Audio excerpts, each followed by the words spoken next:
Hi, and welcome to the Breakthrough Emotional Eating Podcast. My name is Kristen Jones, and thank you so much for joining me this week. We've had a slew of new people to the Breakthrough Emotional Eating community on Facebook, www.facebook.com/groups/food breakthrough. And if you are not a member of the group and you want to become a member of the group, one of the things that it kind of separates us and makes us very different from any other group that is trying to lose weight, because emotional eating is one thing, but addressing emotional eating is one thing, but I also want to help people lose weight at the same time. And those two things oftentimes are like oil and water. They don't necessarily mix very well. And so when it comes to weight loss, the way I teach weight loss is very, very counterintuitive and very different than the rest of the diet industry.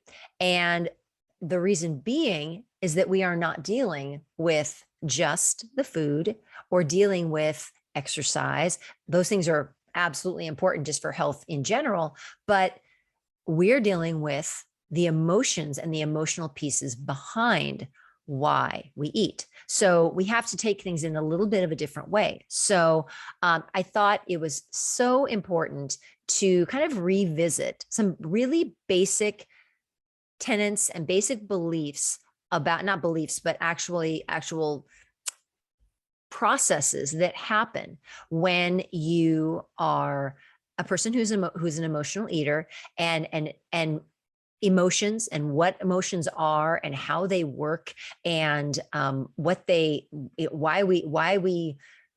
we eat to avoid these emotions, and then really the first steps into how do you actually start changing those very, very deeply ingrained behaviors. So that's what we're going to talk about today. So this is the first in a series of 3 podcasts that I'm going to be doing. We're going to do today's is going to be on emotions. The next week's is going to be on the brain and how that connects with food and food choices. And then the final week, it'll be tying everything together and how do you move forward and change those thought patterns and those beliefs that you've had. How do we go about changing those things to move you forward, to allow you to move away and manage any sort of emotional eating? So that is the plan. That is the game plan. So we will be looking at those things over the next 3 weeks. So today, I'm calling today Emotions 101. So what are emotions? What are they? What is an emotion, or what is a feeling? So I'm actually going to throw this out into the Facebook group. So I've asked the question, what is a feeling? So if anyone knows what an emotion or a feeling is, write it in the comments.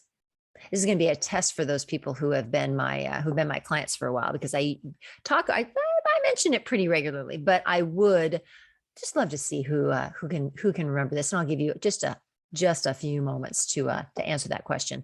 So again, what is a feeling? What is an emotion? What is a feeling? What is an emotion? Oh, we got some good answers here. We got some good answers. Anyone else? And then I will go ahead and let's see. Janelle comes through, and Leslie comes through. An emotion or a feeling is a vibration in your body. That's all it is. That's all an emotion is an emotion is a vibration in your body. That's it. That is what an emotion is. It is merely a vibration in your body. Simple as that. Simple, yet so powerful. Okay, so now that you know, okay, an emotion is just a vibration in my body, but it does make you feel uncomfortable. Absolutely, absolutely. Probably the most important thing that I can say as a follow-up to that is that an emotion, a vibration in your body, is not going to kill you. I promise it is not going to kill you. Okay. It feels like there are times, and I know it feels like you're absolutely going to die. That feeling is not going to kill you. Okay. I promise. So How are they created? I am going to give this correct answer to Lori Wright. Lori Wright, what did you say? What was your answer? What was your answer before? Because I know you know. Yeah. Lori said a response to a thought is an emotion. And that is absolutely correct. Lori, way to go. So an emotion is a response to a thought. Now, that is going to surprise many, many people. An emotion, when we feel something, like say, for instance, you get a flat tire and you are like, oh my gosh, you're late, you're angry, you've got all these, all these emotions just coursing through you, like, oh my God, I'm so mad, this is so frustrating. Those emotions are not caused by the flat tire. The flat tire did not cause your emotions.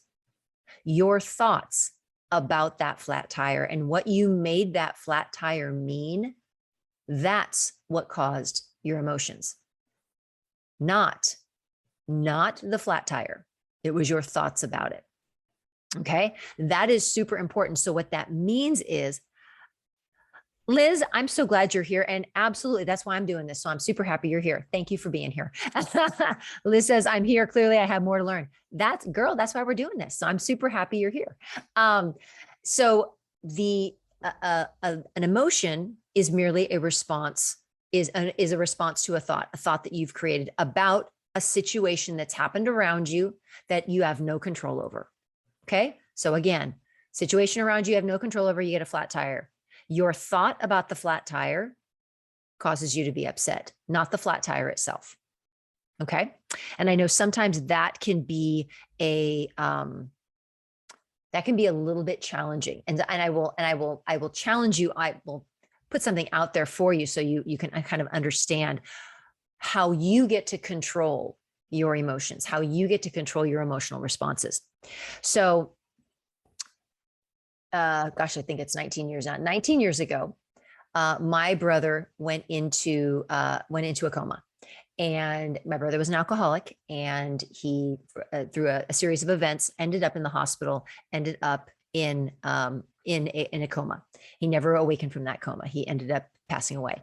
But when he went into the coma, and we didn't know what was going, we didn't know the extent of the injury. We didn't know the extent of the impact it was having on his brain.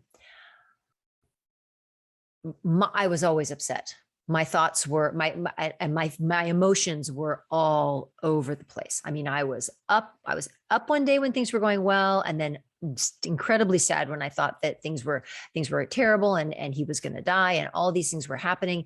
And I was just this up and down. I had no control of my thoughts. And at that time, I didn't know anything about any of this, but I know that when in that situation, when I didn't have any sort of, I didn't have any control of my thoughts. They were all over the place, and I was miserable. Fast forward 4.5 months, and we find out that my brother's brain has been irreversibly damaged, and he's not ever going to wake up. He's not ever going to wake up, and when my sister-in-law made the decision to take him off his life support. And there was something for me that gave me so much clarity and so much peace once I knew that was the inevitability. And I no longer had the up and downs, because my thoughts were, oh my gosh, he's not in pain anymore. Like he's gonna, for whatever you believe, like for me, he's gonna go to heaven and he's gonna be with God. And that gave me so much peace, so much comfort, just knowing that he was going to be taken care of, and he wasn't going to struggle anymore, and he wasn't going to be in pain.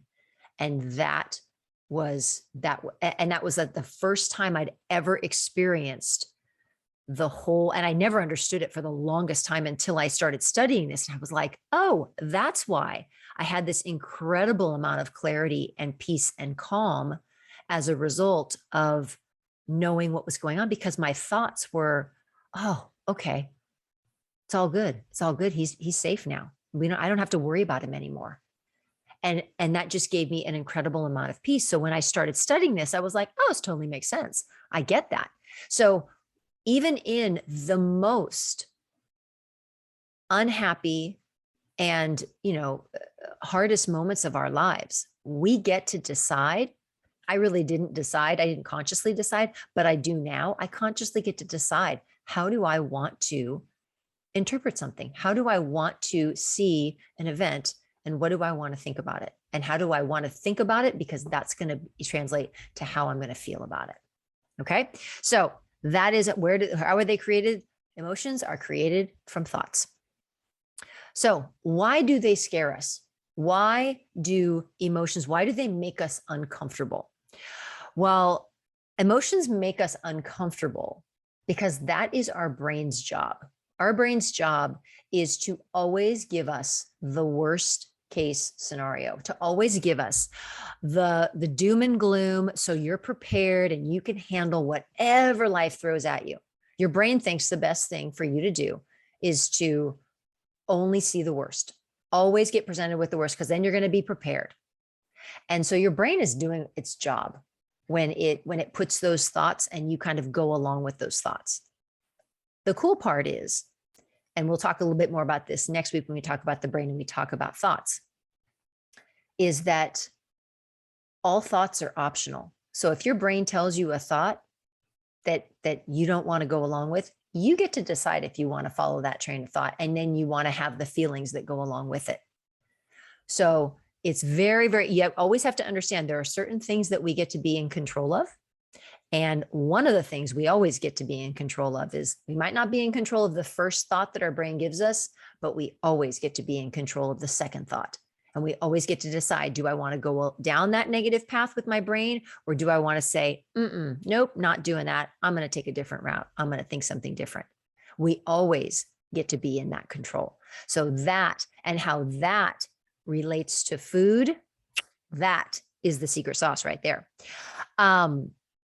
So how do we want to start managing our thoughts? How do we want to start managing our thoughts and our emotions and and the emotions that we have?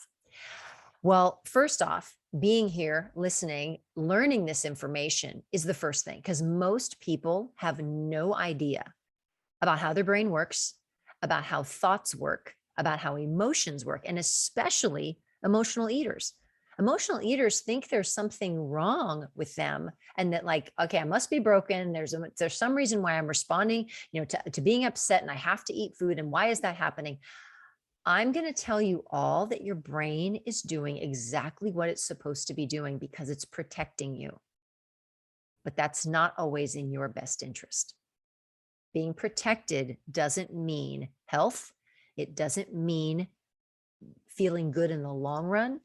Your brain is always interested in what's happening right now. And again, we'll get to that next week. But what we need to really start doing, and the way to start managing your emotions and then the thoughts that go along with them, is to start paying attention to how you're feeling. So when you start to feel crabby, for whatever reason, sometimes, I don't know about y'all, but sometimes you just wake up in the morning or somebody says something and you're just like, oh, they just bug me. How many, I can imagine, I'm sure other people are like me. Somebody says something and you're like, eye roll. Oh my gosh, did they really just say that? And it just gets under your nerves. You get to decide, do you want to go down that path? Because now you're upset. It's not because of what the person said. It's because of what you thought about it. You can think something else completely, because all thoughts are optional. You can think something else about what they said.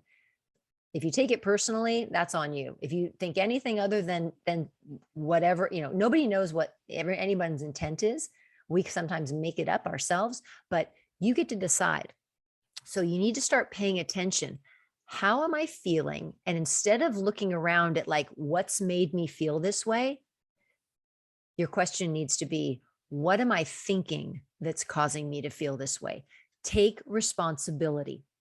And that even means if somebody said something really mean to you, you get to decide, do I want to take that personally, or do I want to roll my eyes and go, that's because that person is so unhappy. And thank goodness I'm not in their life. Thank goodness that's not my life. And then you move on your merry way. That's how you handle a situation like that. Instead of getting your feelings hurt, you can decide, oh, thank goodness that's not my life, and move on. Move on, happy as a clam, knowing that you have an amazing life and that person is miserable. Those are choices that we all get every single day, and every single one of you gets them as well. Now, how does all of that relate to food? How does all of this relate to food? Well, actually, I'm going to ask a question, and I'm going to ask for people in the group to just say me if this applies to you. How many of you will eat or seek comfort or seek to be distracted because of something a person who is close to you in your life does or says? Just put me in the comments if you have ever responded emotionally and sought to eat something as a way of comforting yourself, or as a way of distracting yourself when someone you love who's in your life, you might not love them in the moment, but they say something and it just sets you off. And you see them as what we term as a trigger. You see them as a trigger. Okay. Oh, the me's are rolling in. And I totally get that. I totally understand it. Absolutely 100%. We get that. You get to decide in every moment when someone says something to you that sets you off, you get to decide how you want to think about it, because here are the two options. Somebody says something, you take it personally. Your thought is, oh, that's really mean. That person's horrible. They don't love me, whatever. How could they be such a whatever? I'll fill in the blank. And you get upset and you start feeling that vibration in your body, that feeling of hurt. And you don't want to feel that way. You don't want to feel the hurt. The hurt's uncomfortable. It's awful. And you want to get away from it, and you want to distract from it, and you want to make yourself feel better. And so you find yourself in the fridge, in the freezer, Ben and Jerry's, your new best friends, and the three of you go off and you're happy together. That's a response that's giving in to what letting someone else and what they say control your emotional response. You get to decide in every moment. I don't want to end up with Ben and Jerry's, then feeling guilty, then feeling shame, and then being 2 pounds heavier the next day. I don't want that. So the opposite is somebody says something and you get to decide, because the first thought that's going to come into your head is, oh, that's so mean. That's horrible. And then you get to say, oh, no. They don't get to have that power. They don't get to do that. They're miserable. They can pound sand and I'm good. What they say, I don't have to believe it. I don't have to listen to it, and I don't have to buy into it. We each get to do that in every single moment of every single day. When somebody says something to us that is hurtful or upsetting, you do not have to believe it. Someone else's words do not have to be your Bible. They do not have to be what you believe. You get to decide. Your thoughts are yours, and you get to decide what they are, because they are going to impact how you feel. When we don't feel good about ourselves, when we are uncomfortable, the emotions have built up and we don't feel good, your brain senses that and is like, alarm bells go off, sirens go off, and your brain thinks, we've got to make her happy right now because she's really upset. We've got to make her happy. And so your brain tells you, this is what you need to do. Ben and Jerry, they're waiting for you. Go get your new friends and you'll feel better. You almost, and I will have people tell me, like, I don't even feel like I have any control when I do that. Like, it's just an automatic. Well, if you've been doing it for a while, it is automatic, because your brain responds. And again, we'll talk more about this next week. So you really want to come to next week's podcast. Your brain responds to how you always do things. So it will always come back to, Oh, she gets upset. She eats ice cream when she gets upset. Oh, let's direct her to the ice cream. Oh, there's none in the freezer. Well, there's her car keys. Tell her to go pick them up because she needs to go get some ice cream. Your brain is going to do that. You have the power to override that. You have the power to override that 100%. And we will talk more in our third episode about how we put all this stuff together. But it's really important to know your brain is working the way it's supposed to, because it's supposed to protect you. It doesn't want you to be upset. It wants you to feel better. So it's going to tell you to eat something. You get to decide that you get to override it, and you get to blow off and not listen to what that person says, or not listen to what, whomever that person is, whether it's somebody in your life that you care about or it's a perfect stranger. You get to decide. They don't get to have power. Their thoughts don't mean anything to me. Their words don't mean anything to me, because I get to make my own. I get to make my own decisions about that. That's what we need. That's where you need to do it. That's how we stop that behavior from happening.